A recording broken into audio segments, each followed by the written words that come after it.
नमस्कार।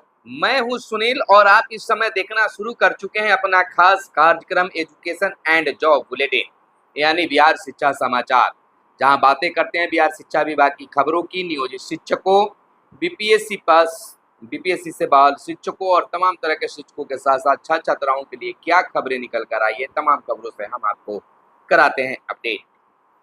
पहली शिक्षा विभाग की खबर बता दें कि बिहार के नियोजित शिक्षकों के पोस्टिंग और बीपीएससी से बहाल शिक्षकों के लिए तबादले का जो नियमावली था वह बिल्कुल तैयार हो गया। शिक्षा विभाग को मिल गई, अब शिक्षा मंत्री की सहमति भी मिल गई। अब मुख्यमंत्री के पास जाना है, जहां मुख्यमंत्री की सहमति लेना है। अब विभाग पर यह निर्णय होता है, निर्णय टिका है कि विभाग उसे कैबिनेट में भेजता है या फिर उसे अपने ही तौर पर उसे लागू करे। कब, क्यों, कैसे होगा, शिक्षा विभाग का मानना है या लोग कह रहे हैं, जानकार बता रहे हैं कि कैबिनेट में नहीं जाएगा, लेकिन मुख्यमंत्री की सहमति जरूरी होगी। कारण नियमावली पुरानी है, केवल उसमें संशोधन किया गया है, यह बात है। तो ब्रेकिंग खबर यह है कि नियमावली फुल रूप से तैयार हो गया है। अब उसे लागू करना है, मुख्यमंत्री की मात्र सहमति के बाद उसे सार्वजनिक किया जाएगा और सार्वजनिक करने के बाद दशहरा पूजा के बाद नियोजित शिक्षकों की पोस्टिंग की प्रक्रिया शुरू हो जाएगी। यह जान लीजिए कि जो सक्षमता परीक्षा पास कर गए हैं उन्हें अपना स्कूल छोड़ना ही छोड़ना होगा, क्योंकि जब सक्षमता परीक्षा की बातें हो रही थी, जो उसके नियम बन रहे थे, उस समय के पाठक थे और उस समय यह पेच लगा दिया गया कि राज्यकर्मी का दर्जा तभी मिलेगा जब वे दूसरे स्कूल में उनकी पोस्टिंग की जाएगी। तो अब विभाग की बाध्यता भी यह हो गई है कि तमाम नियोजित शिक्षक जो विशिष्ट शिक्षक बनेंगे उनकी तबादला होगी। अब बहुत लेट क्यों हुआ?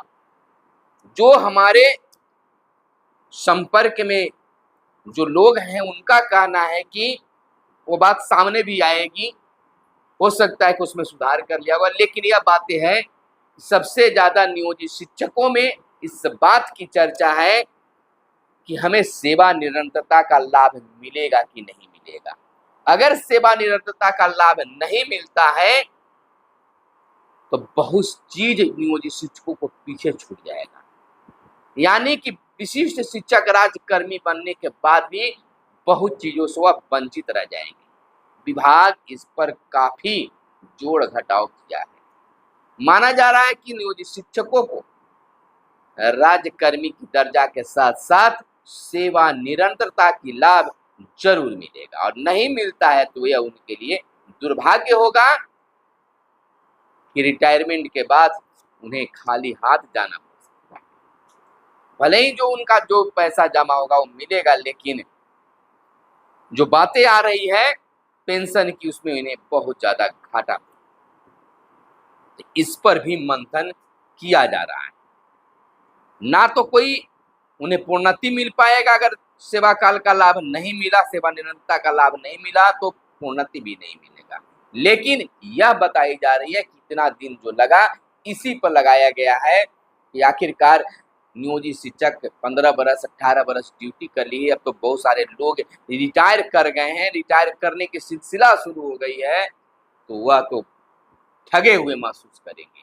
तो यह बहुत बड़ा तोहफा विभाग आपको दे सकती है कि सेवा निरंतरता का लाभ मिले, और बड़ी बात यह भी होगी कि प्रोन्नति का भी लाभ विशिष्ट शिक्षक बनने के बाद बरकरार रहेगा और आगे मिल सकता है। यह बातें निकलकर छनकर आ रही है, यानी 30 अक्टूबर तक अब आ रही है बात कि 30 अक्टूबर तक इसकी कार्रवाई शुरू हो जाएगी, यानी कि पोस्टिंग के लिए आवेदन लेना देना, इन तमाम चीजों को फाइनल करके सामने ला दिया जाएगा। बीच में बहुत सारी बातें आई, जो सुधार, जो बातें शिक्षकों की ओर से निकल कर आ रही है, उस पर भी विभाग ध्यान दे रही है और उसमें सुधार करने की गुंजाइश जहाँ तक है, कर रही है। हो सकता है कि नियोजित शिक्षकों की समझ जब वह नियमावली सार्वजनिक हो, तो वह खुश हो जाए। हालाँकि नियमावली में सारी बातें उन्हें खुश होने की नहीं होंगी, बहुत सारी ऐसे नियमावली उसमें नियम होंगे, जो नियोजित शिक्षकों को निराश भी करेगा, उन्हें थोड़ा-सा आक्रोशित भी कर सकता है, निराशा भी आप लग सकती है। इधर वर्तमान की बात कर लें तो दशहरा पूजा की छुट्टी को लेकर जो नियोजित शिक्षक, तमाम तरह के शिक्षक जो आवाज उठा रहे थे कि शिक्षकों की छुट्टी बढ़नी चाहिए, विभाग अब इस पर निश्चिंत कर दिया कि कोई छुट्टी बढ़ने वाली नहीं है। हालांकि बातें आज दोपहर में यह भी निकल कर बीते दिन आई है कि छुट्टी के लिए शाम शाम तक पत्र जारी हो जाएगा, लेकिन बीते शाम तक कोई छुट्टी की पत्र शामिल नहीं हुआ। अलबत्ता यह बिल्कुल क्लियर हो गया कि विभाग छुट्टी अब बढ़ाने नहीं जा रही है, तो अब यह निश्चिंत होना होगा। इधर बिना आधार कार्ड वाले बच्चों की सूची भी ई शिक्षा कोष पोर्टल पर दर्ज होगी। सरकारी स्कूलों के 1,76,00,000 बच्चों के नाम पोर्टल पर दर्ज। 1,55,55,00,000 बच्चों की सूची आधार नंबर के साथ बनी है। शिक्षा विभाग के निर्देश पर अब बिना आधार कार्ड वाले बच्चों के नाम भी इस शिक्षा कोष पर दर्ज किया जा रहा है। राज्य के सरकारी और निजी स्कूलों के बच्चों की अलग अलग सूची पोर्टल पर उपलब्ध कराई जा रही है। अब तक 1,76,00,000 सरकारी तथा 22 लाख निजी विद्यालयों के बच्चों की सूची पोर्टल पर दर्ज हुई है। शिक्षा विभाग का निर्देश है कि पहली से 12वीं की कक्षा के सभी बच्चों के नाम पोर्टल पर जल्द अपलोड करना सुनिश्चित करें। सरकारी स्कूलों के 1,76,00,000 की सूची में 1,55,00,000 ऐसे बच्चे हैं जिनका आधार नंबर के साथ नाम दर्ज हुए हैं, शेष बिना आधार कार्ड नंबर के हैं।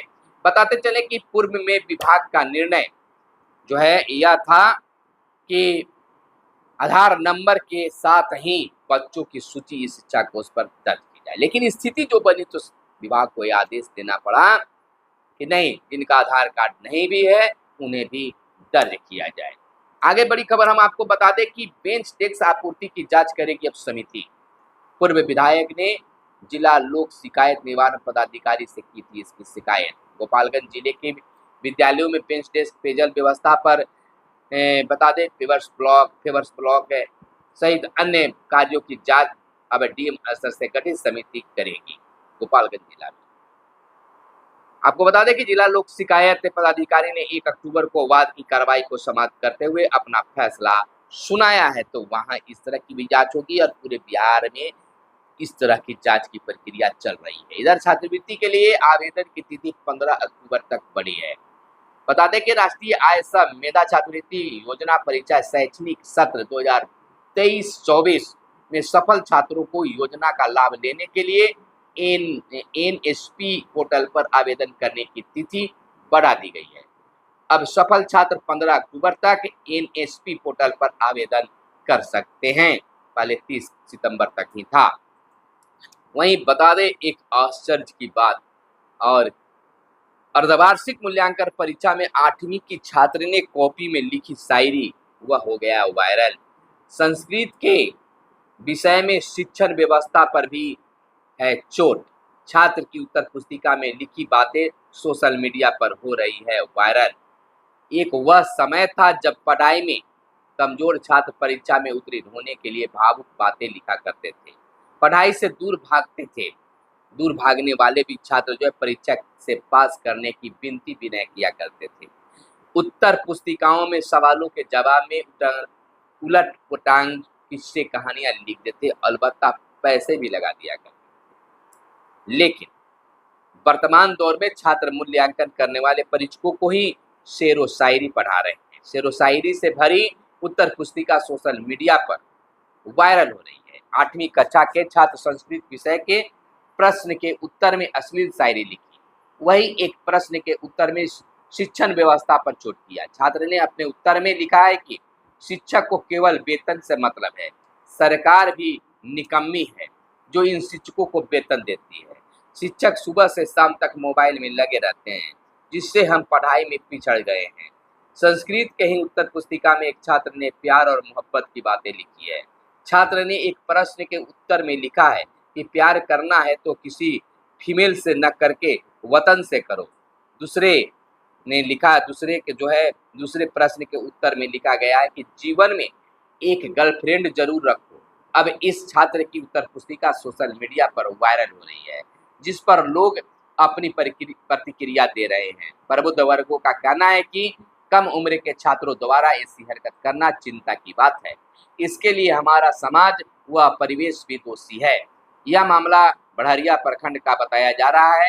हालांकि इस वायरल वीडियो की पुष्टि हम नहीं करते हैं, या वायरल उत्तर पुस्तिका की पुष्टि हम नहीं करते हैं। अखबारों में जो खबर आई है उस खबर के अनुसार हम आपको यह बताने का काम किया है। वहीं सी और डी कह सकते हैं, सी डी और ई ग्रेड वाले जो अर्धवार्षिक परीक्षा में ग्रेड जो आए हैं सी डी और ई, उनके लिए विशेष कक्षाएं चलेगी। सरकारी विद्यालयों में शनिवार को अभिभावक शिक्षक गोष्ठी में बच्चों को आज प्रगति पत्र का वितरण किया जा रहा है। तो इस प्रकार से अभिभावकों से भी बातें रखी गई। इधर गैर शैक्षणिक कार्यों से शिक्षक को हटाएं। शिक्षकों से गैर शैक्षणिक कार्यों में प्रतिनियुक्ति नहीं किया जाए, यानी कि शिक्षकों से गैर शैक्षिक कार्यों में को लेकर प्रतिनियुक्त नहीं किया जाए। प्राथमिक शिक्षा के संयुक्त निदेशक ने डीईओ को पत्र जारी किया है। इसमें कहा गया है कि शिक्षकों की बहाली शैक्षणिक कार्य के लिए की जाती है, लेकिन देखा जा रहा है कि अधिकारी की ओर से शिक्षकों से गैर शैक्षणिक कार्य कराया जाता है। इससे स्कूल की शैक्षणिक व्यवस्था पर प्रतिकूल प्रभाव पड़ता है। इस मामले में रोक के लिए पहले भी विभागीय पत्र जारी किया गया है, लेकिन कार्य करवाया जा रहा है। इधर नालंदा के 8,274 समेत बिहार के 3.5 यानी 3,05,000 विद्यार्थियों का दोहरा नामांकन। सरकारी योजनाओं से वंचित होंगे छात्र। इस शिक्षा कोष पोर्टल पर की समीक्षा के क्रम में यह खुलासा हुआ है। 19,200 छात्रों के साथ मधुबनी पहले स्थान पर रहा है। प्रशासनिक अधिकारी ने कहा है कि एक ही बच्चे का नाम निजी के साथ सरकारी स्कूल में है, अचरज दोनों स्कूलों की कक्षाओं में से मिलता है। तो इस तरह की दोहरी नामांकन देखने के लिए मिला है। वहीं अब पोर्टल से घर बैठे ही निःशुल्क पढ़ेंगे विद्यार्थी। कोचिंग ट्यूशन पर खत्म होगी निर्भरता। एनसीईआरटी की यह पहल है। अच्छी खबर है कि विद्यार्थियों को पाठ्य पुस्तक है या पाठ्य सामग्री ढूंढने में नहीं होगी कोई परेशानी। शिक्षक इसके लिए करेंगे मार्गदर्शन। इंटरनेट से बच्चे पढ़ाई कर सकेंगे, यह बड़ी बात की जा रही है। वहीं हम आपको बता दें कि सोशल मीडिया डिजिटल तकनीक के सुरक्षा उपयोग जानेंगे शिक्षक। साइबर सुरक्षा, डेटा नेटवर्क सुरक्षा समेत अन्य चीजों के बारे में दी जाएगी जानकारी। 7 अक्टूबर से ऑनलाइन प्रशिक्षण कार्यक्रम 11 अक्टूबर तक चलेगा। 70,000 से अधिक सरकारी स्कूलों के शिक्षक प्राचार्य को मिलेगा प्रशिक्षण। प्रशिक्षण पाकर बच्चों को भी जानकारी देंगे शिक्षक। शिक्षकों को अध्ययन सामग्री जुटाने में मिलेगी मदद। आपको बता दें कि सोशल मीडिया के गलत उपयोग और साइबर अपराध के बढ़ते मामले चुनौती के रूप से उभर रहे हैं। ऐसे में शिक्षक प्रशिक्षण प्राप्त कर अपने स्कूलों में भी इसे बच्चों को सोशल मीडिया के सही इस्तेमाल, साइबर सुरक्षा की महत्वपूर्ण जानकारियां समझाएंगे, जिससे जागरूकता आएगी और बहुत कुछ उसमें सुधार होगा। तो शिक्षकों को इसके लिए खास प्रशिक्षण दिया जाएगा। तो यह अच्छी बात है और बिहार के जो शिक्षक हैं वह अब निश्चिंत हो जाएं। आपको बहुत बड़ी दशहरा पर्व के अवसर पर सौगात कह लीजिए, खुशखबरी कह लीजिए, मिलने जा रहा है। तो बस इस सौगात के साथ इस खबर को आप झूठ मानिए या सच, हमें जो बताना सच बता दिए। अगर कुछ सच भी बताएं तो आप झूठ कहते हैं तो कहते रहिए, लेकिन वह बात साबित होगा जब समय आएगा। लेकिन आपसे आग्रह है कि अगर सचमुच हमारी बात पर आपको विश्वास होता है, हमारी खबरों पर आपकी विश्वसनीयता बनती है, तो आप इस चैनल को जरूर सब्सक्राइब कर लीजिए, वीडियो को लाइक कर लीजिए। फिर मिलेंगे अगले वीडियो में, तब तक के लिए दीजिए इजाजत। जय हिंद, जय भारत, वंदे मातरम।